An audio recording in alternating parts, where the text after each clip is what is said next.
DCM DK Shivakumar ಇವತ್ತು ನಗರ ಪ್ರದಕ್ಷಿಣೆ ಹಾಕಿದ್ದಾರೆ. ಜೊತೆಗೆ 10 ವೈಟ್ ಟಾಪಿಂಗ್ ಕಾಮಗಾರಿಗಳ ವೀಕ್ಷಣೆ ಮಾಡಿದ್ರು. ಸಂಚಾರಕ್ಕೆ ಸಮಸ್ಯೆ ಆಗ್ತಾ ಇದೆ, ಟ್ರಾಫಿಕ್ ಹೆಚ್ಚಾಗ್ತಾ ಇದೆ, ಆದಷ್ಟು ಬೇಗ ಕಾಮಗಾರಿ ಪೂರ್ಣ ಮಾಡಿ ಸಂಚಾರಕ್ಕೆ ಅವಕಾಶ ಮಾಡಿಕೊಡಿ ಅಂತ ಬಿಬಿಎಂಪಿ ಅಧಿಕಾರಿಗಳಿಗೆ ಸೂಚನೆ ಕೂಡ ಕೊಟ್ಟಿದ್ದಾರೆ. ಆ ಬಗ್ಗೆ ವರದಿ ಇದೆ, ನೋಡ್ಕೊಂಡು ಬನ್ನಿ. DCM DKShi Bengaluru city rounds, white topping ಕಾಮಗಾರಿಗಳ ವೀಕ್ಷಣೆ, ಬೇಗ ಕಾಮಗಾರಿ ಮುಗಿಸಲು ಡಿಕೆ ಸೂಚನೆ. ಬೆಂಗಳೂರು ಉಸ್ತುವಾರಿ ಸಚಿವರು ಆಗಿರುವ ಡಿಸಿಎಂ ಡಿಕೆ ಶಿವಕುಮಾರ್ ಬೆಂಗಳೂರು ನಗರ ಪ್ರದಕ್ಷಿಣೆ ಹಾಕಿದ್ರು. 150 ಕಿಲೋಮೀಟರ್ ವೈಟ್ ಟಾಪಿಂಗ್ ಕಾಮಗಾರಿ ನಡೀತಾ ಇದೆ. 13ಕ್ಕೂ ಹೆಚ್ಚು ರಸ್ತೆಗಳಲ್ಲಿ ಕಳೆದ 3 ತಿಂಗಳಿನಿಂದ ವೈಟ್ ಟಾಪಿಂಗ್ ಕಾಮಗಾರಿ ನಡೀತಾ ಇದೆ. ಕಾಮಗಾರಿ ಮುಕ್ತಾಯ ಆಗದೆ ಜನ ಹೈರಾಣಾಗಿದ್ದು, ಕಾಮಗಾರಿಗಳ ವೀಕ್ಷಣೆಯನ್ನ ಡಿಸಿಎಂ ಡಿಕೆ ಶಿವಕುಮಾರ್ ಮಾಡಿದ್ರು.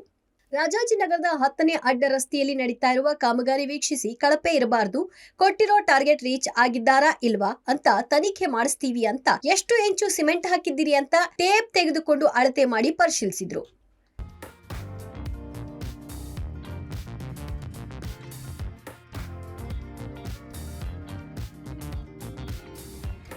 ರಾಜಾಜಿನಗರದ 10ನೇ ಅಡ್ಡ ರಸ್ತೆ ಕಾಮಗಾರಿ ವೀಕ್ಷಣೆ ಬಳಿಕ ಯಶವಂತಪುರ ಎಂಇಐ ಬಳಿಯ ಕಾಮಗಾರಿ ವೀಕ್ಷಿಸಿದ್ರು. ನಂತರ ಜಾಲಹಳ್ಳಿಯ ಟಿವಿಎಸ್ ಕ್ರಾಸ್ ಬಳಿ ವೈಟ್ ಟಾಪಿಂಗ್ ಕಾಮಗಾರಿ ವೀಕ್ಷಿಸಿ ಅಳತೆ ಮೀರದೆ ಕಾಂಕ್ರೀಟ್ ಹಾಕಬೇಕು ಅಂದ್ರು. ಬಳಿಕ ಯಶವಂತಪುರ ವಿಧಾನಸಭಾ ಕ್ಷೇತ್ರದ ಮರಿಯಪ್ಪನಪಾಳ್ಯ ಅಮ್ಮ ಆಶ್ರಮ ರಸ್ತೆಯ ವೈಟ್ ಟಾಪಿಂಗ್ ಕಾಮಗಾರಿ ವೀಕ್ಷಿಸಿದ್ರು. ಶಾಸಕ ಎಸ್ ಟಿ ಸೋಮಶೇಖರ್ ಸಾಥ್ ಕೊಟ್ರು. ಈ ವೇಳೆ ಕುಡಿಯುವ ನೀರಿನ ಸಮಸ್ಯೆ ಬಗೆಹರಿಸ್ತೀವಿ ಅಂತ ಡಿಕೆಶಿ ಭರವಸೆ ಕೊಟ್ರು. ಎಸ್ ಟಿ ಸೋಮಶೇಖರ್ ಅವರು ಡಿಸಿಎಂ ಅಭಿವೃದ್ಧಿ ಕೆಲಸ ಮಾಡ್ತಾರೆ ಅಂತ ಹೊಗಳಿಕೆ ಮಾತಾಡಿದ್ರು. ನೀರಿನ ಯಾರಿಗೂ ತೊಂದರೆ ಆಗಬಾರ್ದು ಅನ್ನೋ ದೃಷ್ಟಿಯಿಂದನೇ ಕಾವೇರಿ 5th ಸ್ಟೇಜ್ನ ಇನಾಗ್ರೇಟ್ ಮಾಡಿದ್ದೀವಿ. ಎಲ್ಲರೂ ನೀರಿನ ಕನೆಕ್ಷನ್ ತಗೋಬೇಕು. ಅವೆಲ್ಲ ಕಂಪ್ಲೀಟ್ ಎಲ್ಲ ರೀಚೆಕ್ ಮಾಡಿಸ್ತೀವಿ. ಉಪಮುಖ್ಯಮಂತ್ರಿಗಳು ಸುಮಾರು 100 ಕೋಟಿ ಮೇಲೆ ನಮ್ಮ ಕ್ಷೇತ್ರಕ್ಕೆ ವೈಟ್ ಟಾಪಿಂಗ್ ಅನುದಾನವನ್ನು ಕೊಟ್ಟಿದ್ದಾರೆ. ಹೆಚ್ಚು ಕಡಿಮೆ 8-9 ರೋಡು ವೈಟ್ ಟಾಪಿಂಗ್ ನಡೀತಾ ಇದೆ. ಬಹಳ ವ್ಯವಸ್ಥಿತವಾಗಿ ಮಾಡಿದ್ದಾರೆ. 7 ರೋಡು ಕಂಪ್ಲೀಟ್ ಆಗ್ತಾ ಇದೆ, 90% ಕಂಪ್ಲೀಟ್ ಆಗ್ತದೆ. ಇನ್ನು 2 ರೋಡು ಸ್ವಲ್ಪ ಡಿಲೇ ಆಗ್ತಿದೆ. ಉಪಮುಖ್ಯಮಂತ್ರಿಗಳ ಗಮನಕ್ಕೆ ತಂದಿದ್ದೇನೆ.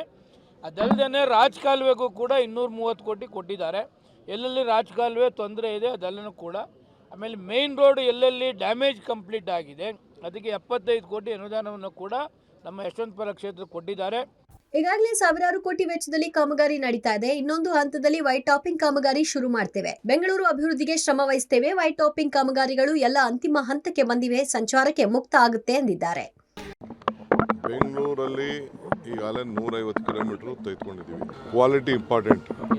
30 ವರ್ಷ ಏನು ತೊಂದರೆ ಆಗಬಾರ್ದು ಅನ್ನೋ ದೃಷ್ಟಿಯಿಂದ ಇವತ್ತು ತೆಗೆದುಕೊಂಡಿದ್ದೀವಿ. 1,500 ಕೋಟಿ ಇದಕ್ಕೆ ಇನ್ವೆಸ್ಟ್ಮೆಂಟ್ ಮಾಡ್ತಾ ಇದ್ದೀವಿ. ಭಾಳ ಮಳೆ ನಿಂತಲಿ ಅಂತ ನಾವು ಸ್ವಲ್ಪ ವೆಯ್ಟ್ ಮಾಡೋದು ಅಷ್ಟೇ, ಇಲ್ಲಾಂದ್ರೆ ಇಷ್ಟೊತ್ತಿಗೆಲ್ಲ ಮುಗಿದೋಗೋದು. ಸೊ ಅದಕ್ಕೆ ನಾನು ಚೆಕ್ ಕೂಡ ಮಾಡಿದ್ದೀನಿ, ಎಷ್ಟು ದಪ್ಪ ಇರಬೇಕು ಏನಿರಬೇಕು ಅಂತ. ಸೊ ನಮ್ಮ ಟೆಕ್ನಿಕಲ್ ಟೀಮ್ ಏನಿದೆ ಅವರು ಕೂಡ ಎಲ್ಲ ಇನ್ಸ್ಪೆಕ್ಟ್ ಮಾಡ್ತಾರೆ. ಅಮ್ಮ ಆಶ್ರಮ ವೈಟ್ ಟಾಪಿಂಗ್ ಕಾಮಗಾರಿ ಬಳಿಕ ನೆಟ್ಕಲಪ್ಪ ರಸ್ತೆ, ಜೆಸಿ ರಸ್ತೆ ಮತ್ತು ಬ್ಯಾಟ್ರಾಯನ್ಪುರದ ಯಲ್ಲಾಂಟಿ ರಸ್ತೆ ವೈಟ್ ಟಾಪಿಂಗ್ ಕಾಮಗಾರಿ ವೀಕ್ಷಿಸಿದ್ದು, ಕಾಮಗಾರಿಗಳನ್ನ ಬೇಗ ಮುಗಿಸಿ ಸಾರ್ವಜನಿಕರ ಸಂಚಾರಕ್ಕೆ ಬೇಗ ಅನುವು ಮಾಡಿಕೊಡುವುದಕ್ಕೆ ಸೂಚಿಸಿದ್ರು. ಇದೇ ವೇಳೆ ಬೆಂಗಳೂರು ಸುರಂಗ ಮಾರ್ಗಕ್ಕೆ ಕೇಂದ್ರ ಸಚಿವ ಅಶ್ವಿನಿ ವೈಷ್ಣವ್ ವಿರೋಧಕ್ಕೆ ಡಿಕೆಶಿ ಕಿಡಿಕಾರಿದ್ರು. ಅಶ್ವಿನಿ ವೈಷ್ಣವ್ಗೂ ಟನಲ್ಗೂ ಏನ್ ಸಂಬಂಧ? ನಿತಿನ್ ಗಡ್ಕರಿ ಕೇಳೋದ್ರಲ್ಲಿ ಅರ್ಥ ಇದೆ, ಅವರು ದುಡ್ಡು ಹಾಕ್ತಾರೆ ಅಂತ ಡಿಕೆಶಿ ಹೇಳಿದ್ರು. ಅವ್ರಿಗೂ ಇದಕ್ಕೂ ಏನು ಸಂಬಂಧ? ಇನ್ನು ನಮ್ಮ ಇವರು ನಿತಿನ್ ಗಡ್ಕರಿ ಅವರು ಬೇಕಾದ್ರೆ ಅವ್ರಿಗೆ ದುಡ್ಡು ಕೊಡ್ಬೋದಷ್ಟೇ. ಕೆಲವು ನ್ಯಾಷನಲ್ ಹೈವೇನ ಸ್ಟೇಟ್ ಆಗಿ ಮಾಡಿದೆ. ಪಾಪ ಅವ್ರ ಡಿಪಾರ್ಟ್ಮೆಂಟ್ ಅವ್ರ ಕೆಲಸ ಮಾಡಲಿ, ಅವ್ರೇನಾದ್ರು ದುಡ್ಡು ಕೊಡಂಗಿದ್ರೆ ಮಾತಾಡೋಣ. ಅದಾಗೆ ಯಶವಂತಪುರದಲ್ಲಿ ವೈಟ್ ಟಾಪಿಂಗ್ ಕಾಮಗಾರಿ ವೀಕ್ಷಣೆ ವೇಳೆ ಮುಂದಿನ ಮುಖ್ಯಮಂತ್ರಿ ಡಿಕೆಶಿ ಅಂತ ಅಭಿಮಾನಿಗಳು ಪಕ್ಕದಲ್ಲೇ ನಿಂತು ಘೋಷಣೆ ಕೂಗಿದ್ರು. ಆದ್ರೆ ಡಿಕೆಶಿ ಮಾತ್ರ ಘೋಷಣೆ ಕೇಳಿಸ್ಕೊಂಡು ಸುಮ್ಮನೆ ಇದ್ರು.